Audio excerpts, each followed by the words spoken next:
le cinéma, la littérature et la danse également, avec aujourd'hui sur notre plateau le chef de file de la danse contemporaine tunisienne, Rojdi Belgasmi Zoufri.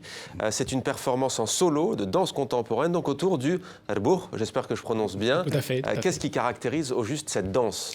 Alors, c'est une danse qui est née à la fin du 19e siècle, la Tunis capitale, dans les milieux ouvriers, en fait. Ouais. Dans les milieux ouvriers, c'était un peu genre les cafés chantants, ce qu'on appelle les cafés chantants. Il y avait des ouvriers qui se retrouvaient après le travail, à la fin de journée. Hommes, hein. Des hommes, voilà, des ouvriers hommes, bien sûr.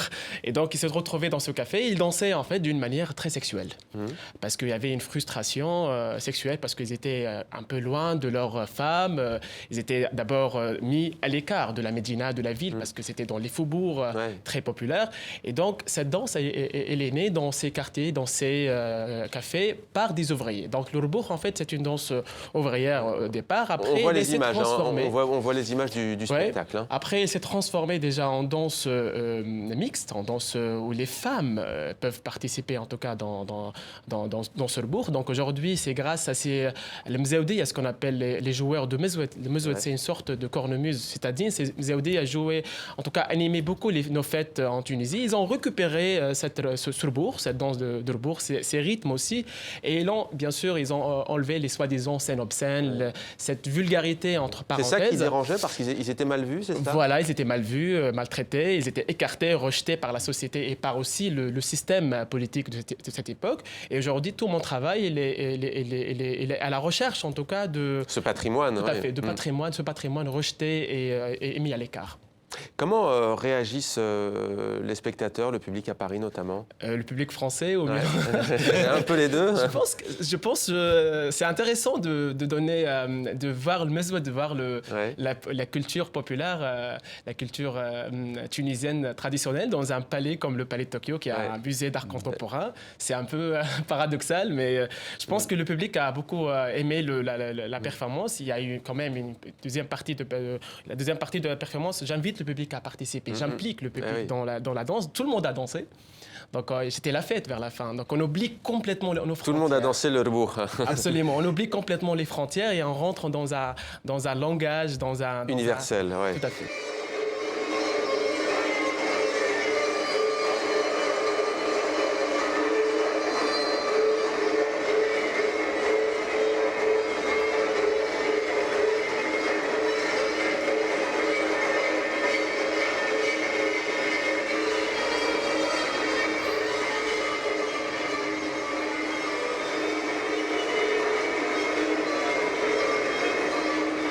Ouled Jellaba, c'est l'autre œuvre que vous nous donnez à voir en ce moment. Danseur populaire, ce sera dans quelques mois. Alors c'est sur un danseur populaire des années 1920 qui interprétait lui-même ses numéros de danse. Est-ce que vous pouvez nous dire qui il était au juste?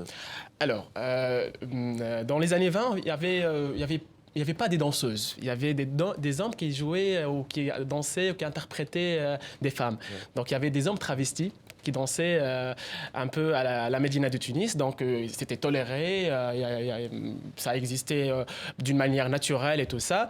Moi, j'ai trouvé ce personnage dans ce qu'on appelle l'histoire parallèle. Parce qu'il y a l'histoire officielle, nationale, et parallèlement, il y a une autre histoire qui est populaire, qui est écrite par la population, par le peuple, qui n'est pas du tout reconnue par l'histoire. Et donc, j'ai trouvé ce personnage qui était un des pionniers, des premiers danseurs qui ont installé tout un monde. Pas seulement danseur, d'ailleurs, jongleur, chanteur, serveur de thé, de café. Absolument. C'est un vrai personnage romanesque. Hein. Tout à fait. C'est un personnage. J'essaie de retrouver un petit peu tout ce monde parce qu'il était il était pas seulement dans les cafés chantants, il était aussi chez les boucheries, dans les épiceries, c'est-à-dire les lieux de vie, tout à fait, où il y a une activité commerciale normale pendant la journée. Et le soir, ça se transforme en lieu de fête, en lieu de culte. Et donc, lui, il était la star de cette époque. Donc, mais on a oublié, on a complètement oublié l'existence de ces gens-là. Et donc, c'est pour ça, ce spectacle, il rend hommage et il parle de la question du genre.